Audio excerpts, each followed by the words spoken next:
Hello students, my name is Brigit. We are going to continue with topic number 3, that is theory of production in economics. So production has some 4 examples. Those include lands, capital, labor, and enterprise. So we are going to start with land. Land, which is the main factor of production, and this includes sea, buildings, camp. And the second one is labor. This is the exercise of human physical or mental efforts. The third one is capital. And capital is a stock or wealth at any given time. And the third one is enterprise. And enterprise is the business itself, which consists of profits. So, theory of production.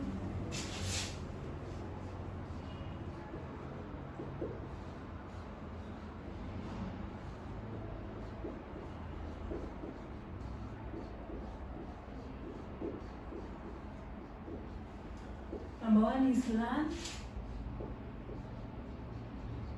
which includes sea.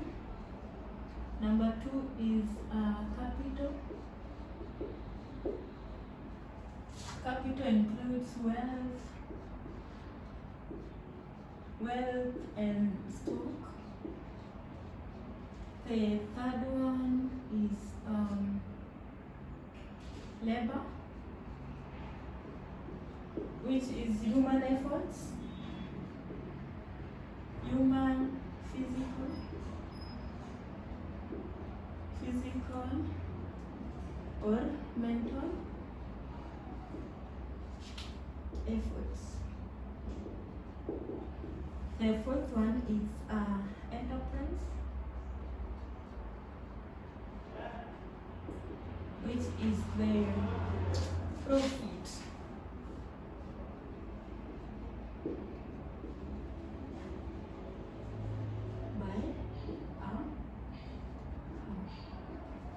So those are means of production: land, capital, and labor and enterprise.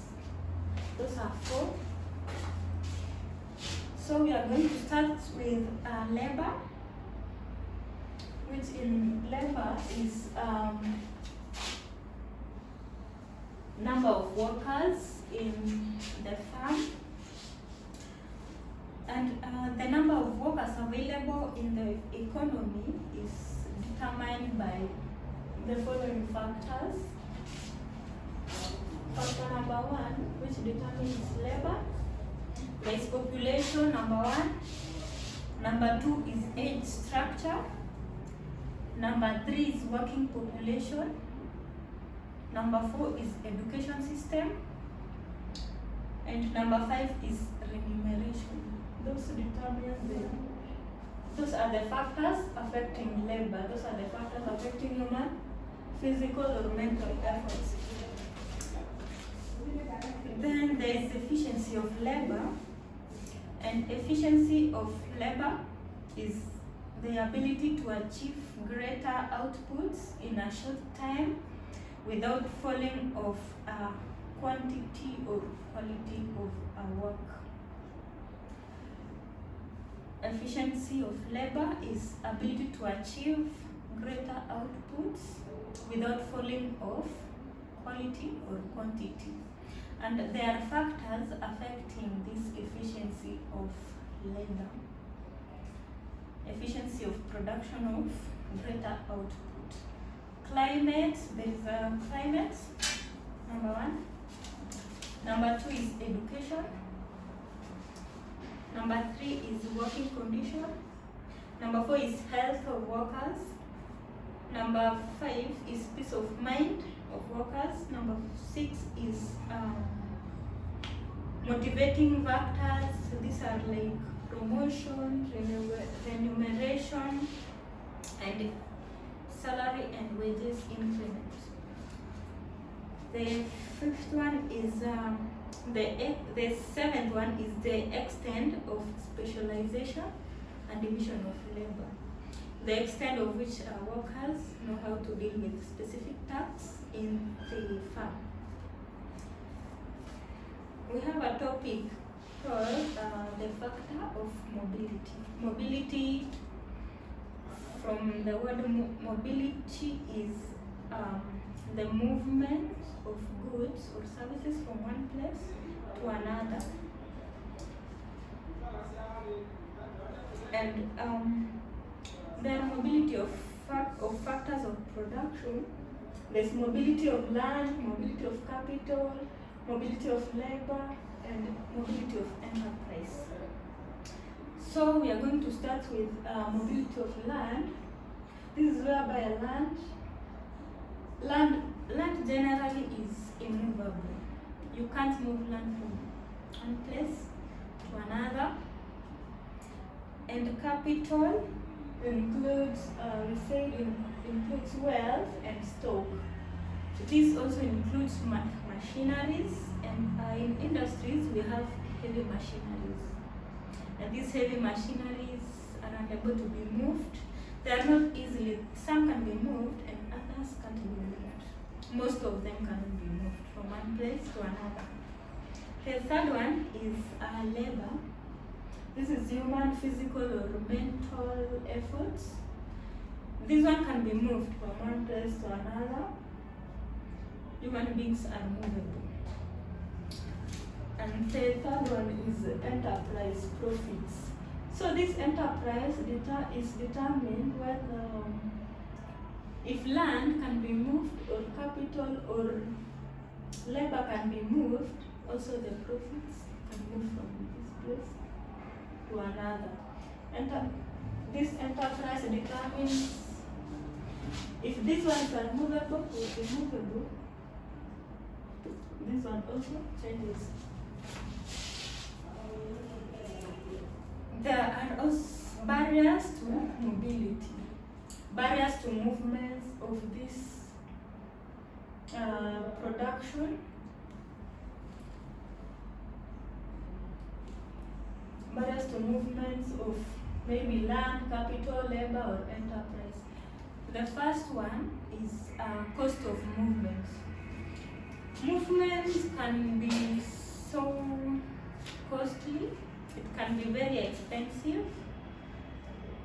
The second one is a shortage of housing. When you move from this place to another place, houses can be minimal. There's education of children. Maybe children go to school in urban areas.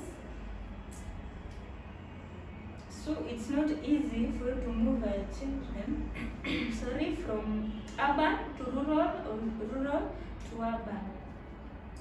There is social and family ties, and the last one is geographical and economical factors.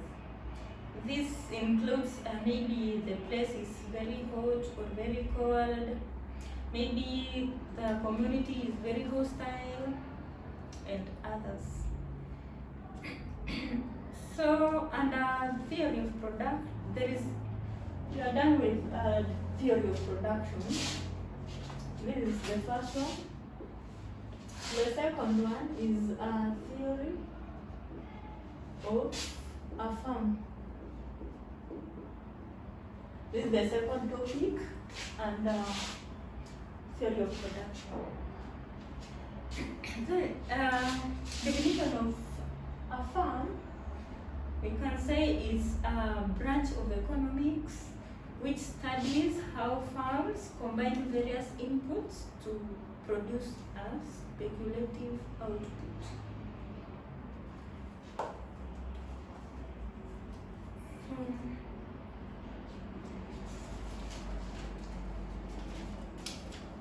There is also the theory of, the third one is theory of cost.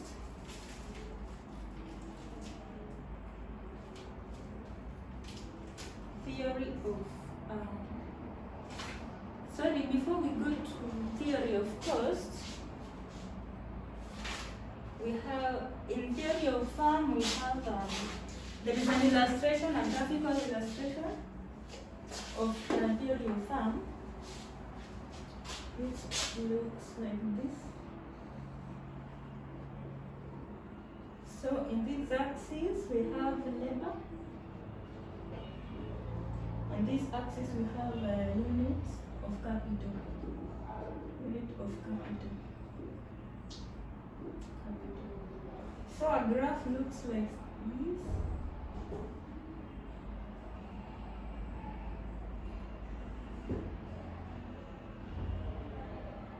Remember that this is a theory of a firm.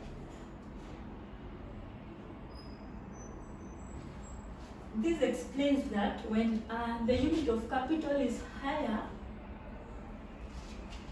they'll employ lower work. They'll employ a small number of workers here. Maybe this is 5, 10, 15, 20. So when there is when unit of capital is higher, let's say when it's expensive, they'll employ low workers. When it's moderate, they'll employ moderate workers, and when it's low, when it's not expensive, they'll employ large number of workers. And we go to the third one, which is theory of costs.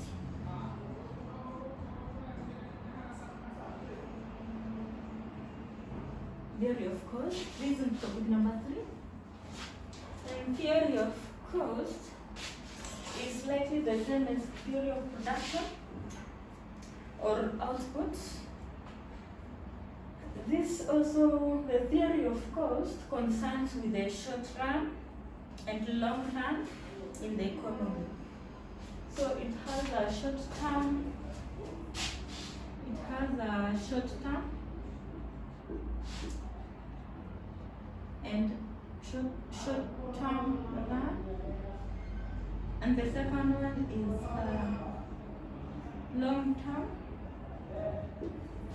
run. So in a short term run, there are in short term, we are going to discuss the characteristics of short term run and long term run. The first one, for the short term run, there is a fixed cost. Their costs are fixed. They do not vary with the level of production. They are fixed. Whether the production is high or low, the cost will remain constant. They are not increasing. The short run, the second feature of short run is variable cost. We are going to use this graph to explain the short term.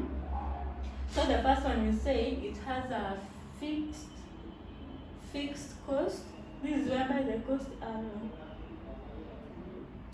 cost do not change if the labor changes, if the production changes. The second one, variable cost, and this is where the level of production, when the level of production is higher, the higher will be the cost. So if the cost is high, the production level will be high. This one, both will shift from one side to another. And the third one is that the total cost, and there is average fixed cost. So this term, the total cost, we are in number 3. There is a total cost. The total cost, which is the summation of the sum of fixed cost and the average cost, the sum of fixed cost. The total cost is equal to the fixed cost plus the average cost. We have the fourth one, the average fixed, the average fixed cost, which is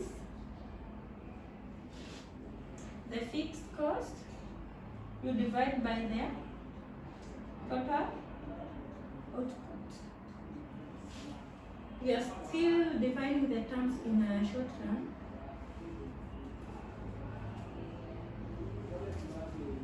There is average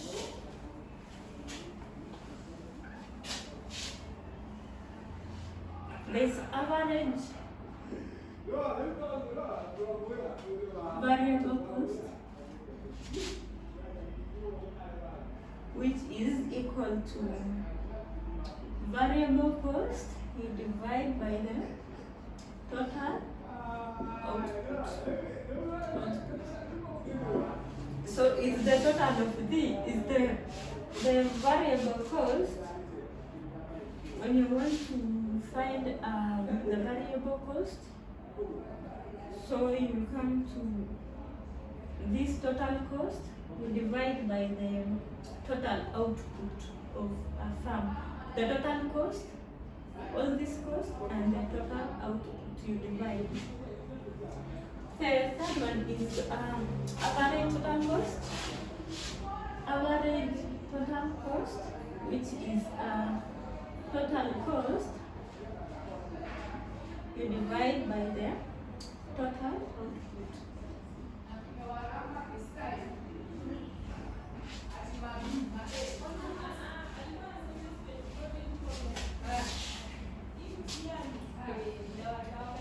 So there is also marginal cost.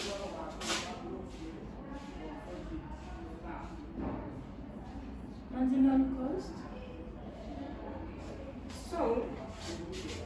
So the marginal cost is the total increase in cost and resulting from the production of extra output. So when you produce extra output, it results to the increase of total cost.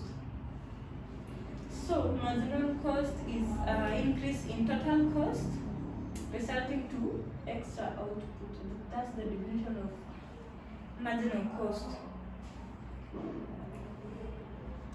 So when you want to calculate the marginal cost, so calculation of marginal cost is the total cost previously, that is N, you minus and the total cost currently. So this is the calculation of marginal cost. The total cost is maybe the cost of all this. So it's maybe here before the change, let's say it was 200, and when it changes it's 400. So the difference here is 200. That's how the marginal cost is being calculated. And then we'll go to another topic, which is economies of scale. And we are going to define what is economies of scale and and examples. So economies of scale. Economies of scale exist when expansion of a farm product can be produced at a lower cost units. So economies is when a product can be produced at a low cost. And there is internal and external economies.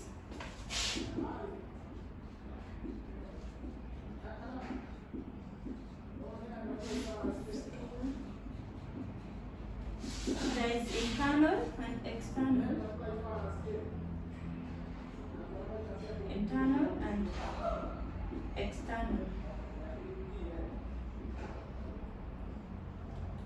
So internal economies of scale are obtained from inside organization. So internal are organizational.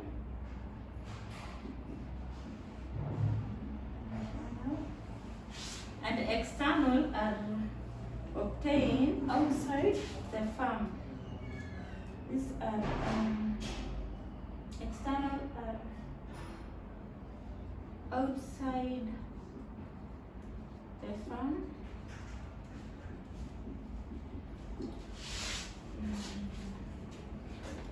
In internal, there are internal economies of scale, which includes technology. Number one is technology. Internal organization. Number one is technology within that organization.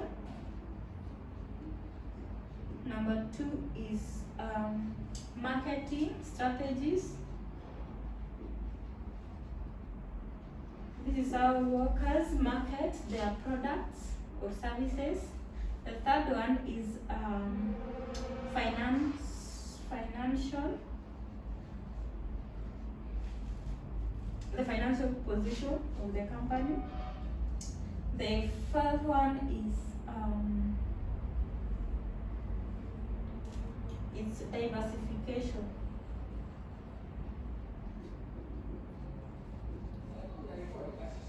These are internal factors of economies of scale. So these are internal factors.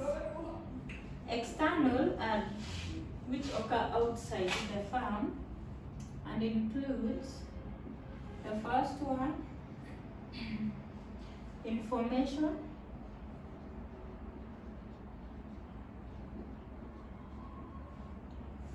The second one is disintegration.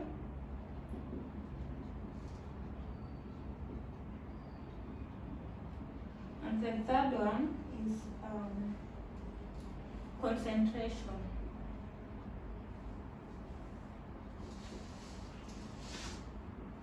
Concentration, this might be concentration of clients, customers, and the general market itself of a product.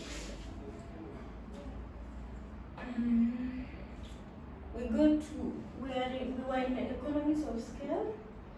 We'll go to these economies of scale.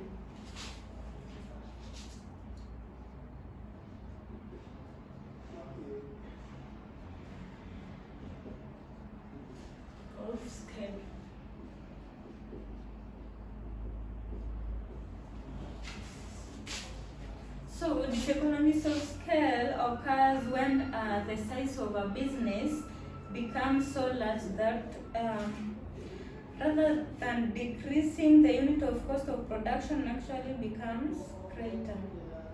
This economies of scale flows from administration. It flows more in administration than technical. This is how managers or senior staffs manage the business. And this economies of scale occurs when there is loss of control or bureaucracy. Economies of scale occur when there is loss of control. Loss of control from senior staff. Loss of control. The second one is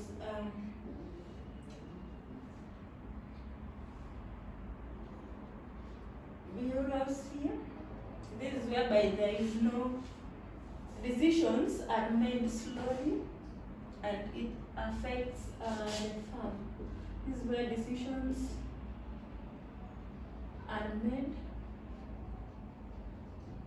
slowly.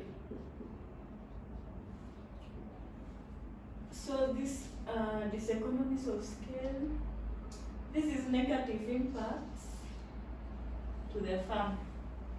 Then we'll go to another topic, that is market.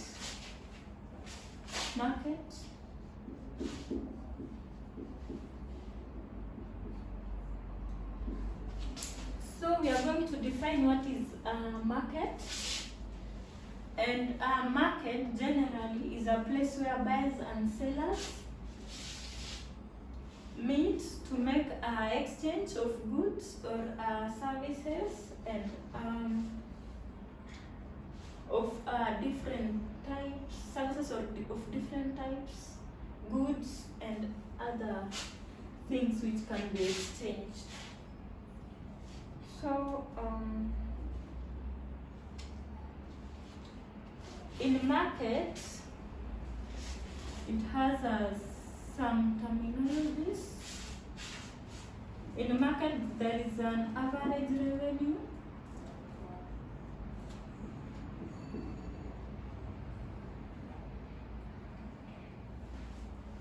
And average revenue is obtained by dividing the total revenue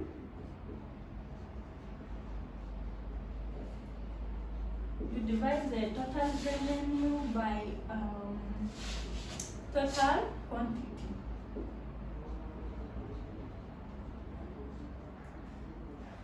So here, in market, there are revenue collected and there are quantity of goods being sold.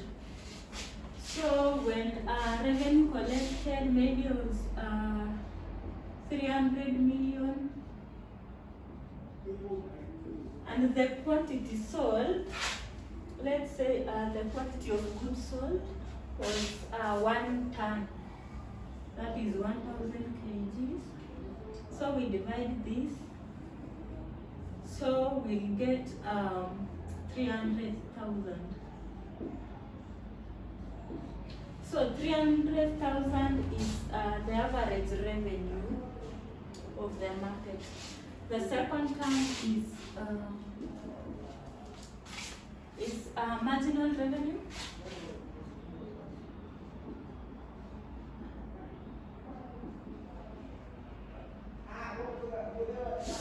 So marginal revenue basically is the total increase in revenue resulting from a scale of extra units.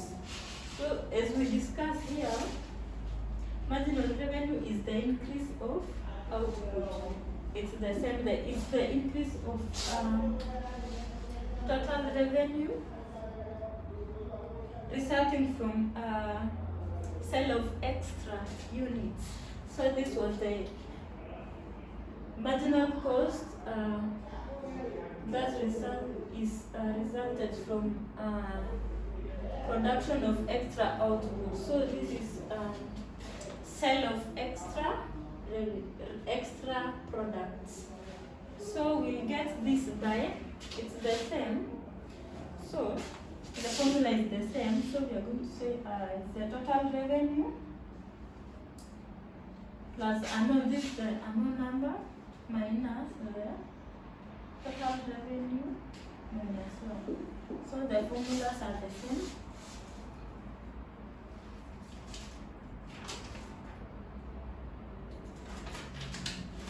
The third one is the total revenue.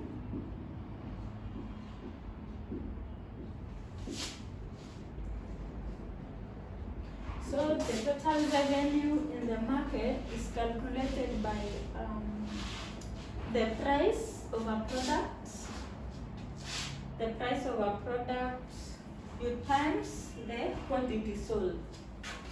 So the price times quantity.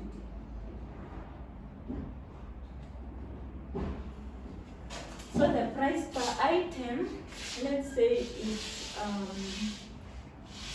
one item is 300,000.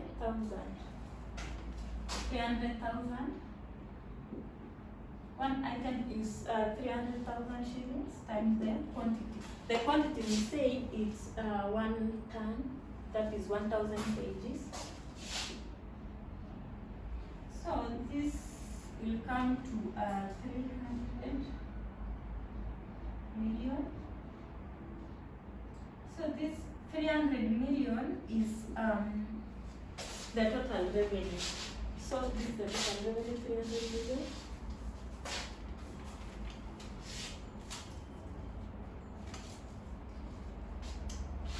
So we are done with the calculations in the market. So there is also a topic called market structure.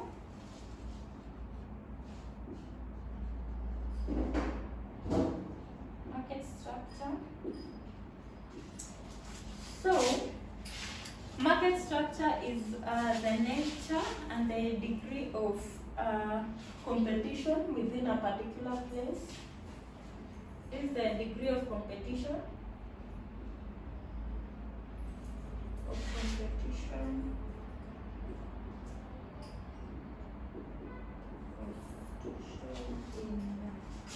Within a particular market.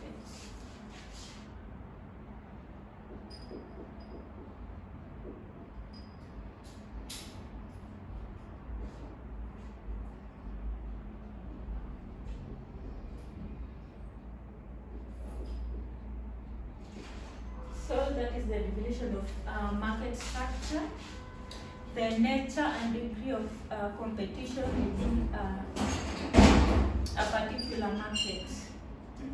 So we are done with the market. The next topic is competition. Let me run this one.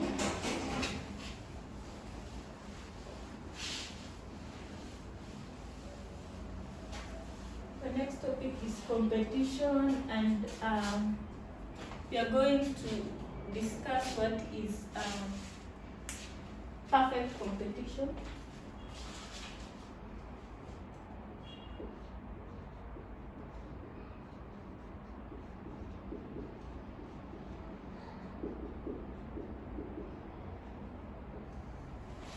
So, perfect competition, it has features.